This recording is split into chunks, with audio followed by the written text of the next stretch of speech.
নমস্কার বন্ধুরা, tips blog and Tojo চ্যানেলের আরেকটি নতুন দিনে এবং নতুন সকালে আপনাদের অনেক অনেক স্বাগত। আশা করি আপনারা সবাই অনেক ভালো আছেন আর আমরাও বেশ ভালো আছি। আজ শনিবার আর আজকের ব্লগটা আমি সকাল 9টার থেকে শুরু করছি। আজ ওর বাবা আরও ডিউটিতে জয়েন করবে, মানে আজকে ওর ছুটি শেষ, তাই আজকে ওই 12টা ট্রেন ধরে ও চলে যাবে। আর আজ বিকেল থেকে আরও ডিউটিতে জয়েন করতে হবে, ওই জন্য এই 12টা ট্রেনটাতেই যায়, নইলে অন্য দিন যেদিন কাজের কম চাপ থাকে সেদিন ওই বিকেলের ট্রেনে যায়। তো এখন সকাল 9টা বাজে আর ওরা বাবা ছেলে এখন এই ঘুম থেকে উঠলো, তাই বিছানাটাই শুধু তোলা হয়নি, বাকি মানে রান্নাবান্নাটা আজকে কমপ্লিট করে নিয়েছি। যেহেতু ওর বাবা চলে যাবে তাহলে খাবার দাবারও তাড়াতাড়ি খাবে, তার জন্য রান্নাটা আগে ঘুম থেকে উঠেই সেরে ফেলেছি, কিন্তু বাসি কাজগুলো এখনও হয়নি নিচের রুমের, তাই রুমে চলে এলাম সমস্ত এই বাসি কাজগুলো করতে। আর এই বেডশিটটা আজ 2-3 দিন হলো পাতা আছে, এটাও বেশ ময়লা হয়ে গেছে, তাই এটা আজকে একটু চেঞ্জ করে দেব। তোজোটার জ্বালাতনে জানেন তো নতুন বেডশিট পাতার উপায় নেই।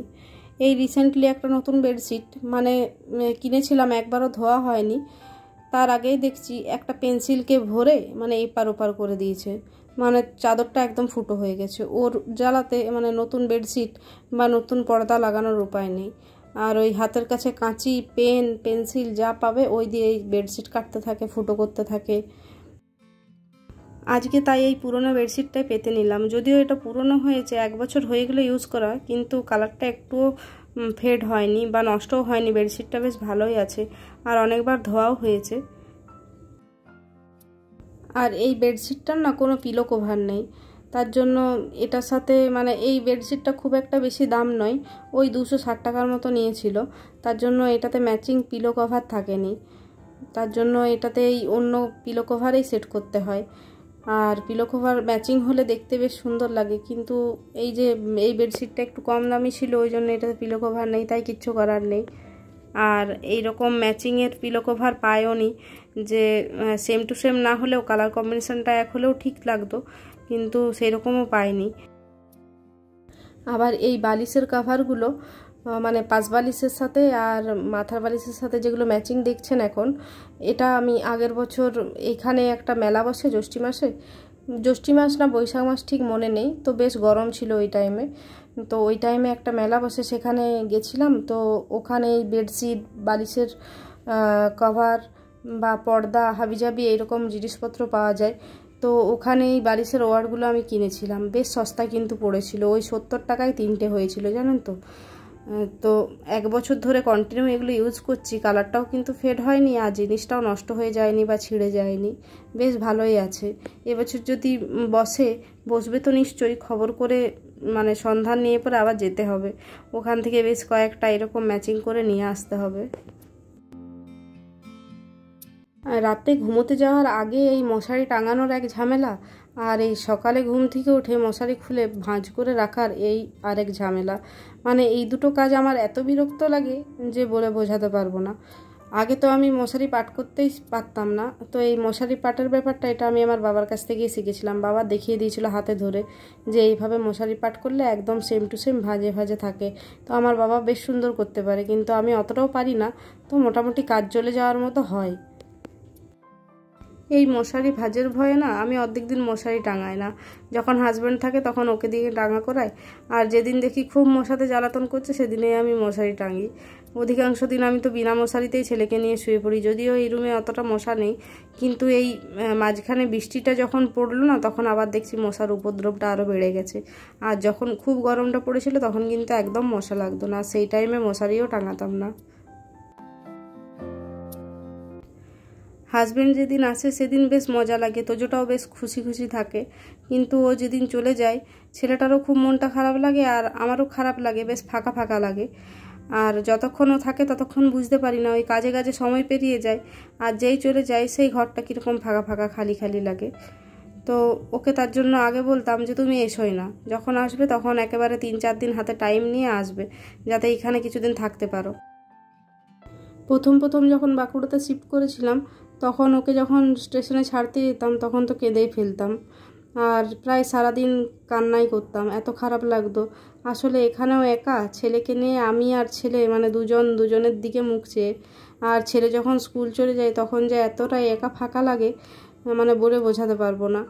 আর যখন আমি কোয়ার্টারে থাকতাম তখন তো কাজের মধ্যে ব্যস্ত থাকতাম, হাজব্যান্ডও থাকতো, তখন ওই একাকিত্বটা বুঝতে পারিনি।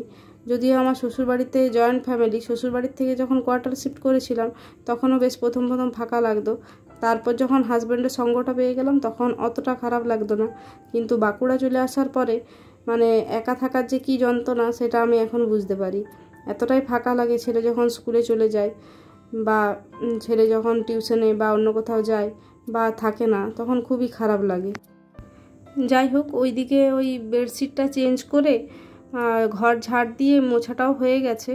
আর এবারে এই বেডশিট আরও 3টে বেডশিট জড়ো হয়েছে, মানে টোটাল 3টে বেডশিট জড়ো হয়েছে, আরও কিছু জামা কাপড়ও আছে, সেগুলো এখন ভিজিয়ে রেখে দিই। এগুলো পরে যখন স্নান করব সেই সময় কেচে নেব। এখন আবার যেতে হবে স্টেশনে ওর বাবাকে ছাড়তে, নইলে ওর বাবা আরও ট্রেন মিস করবে।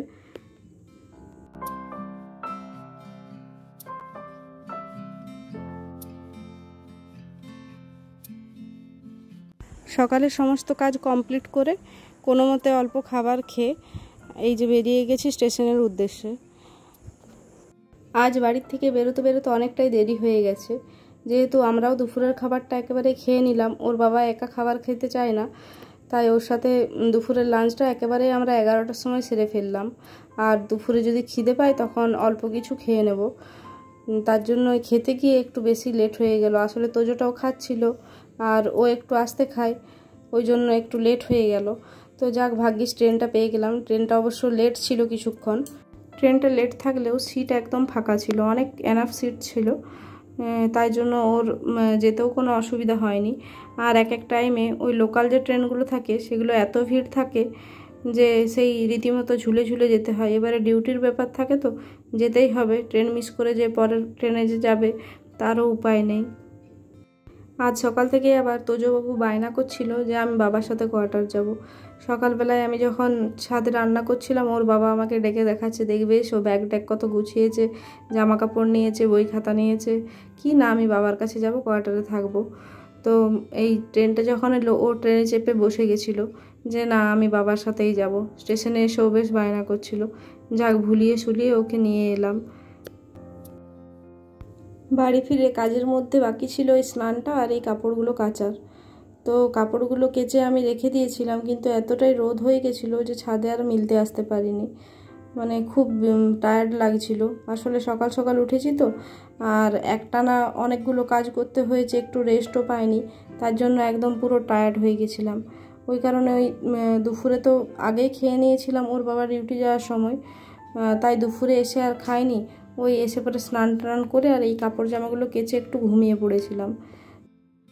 ঘুম থেকে উঠতে ওই 5:30 বেজে গেছিলো।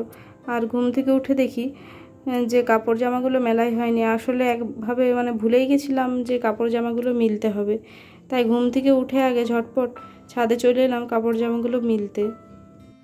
যদিও এখন গ্রীষ্মকাল, যদি দেরি করে কাপড় জামা মিলি তাও অসুবিধা নেই, ঠিক শুকিয়ে যাবে।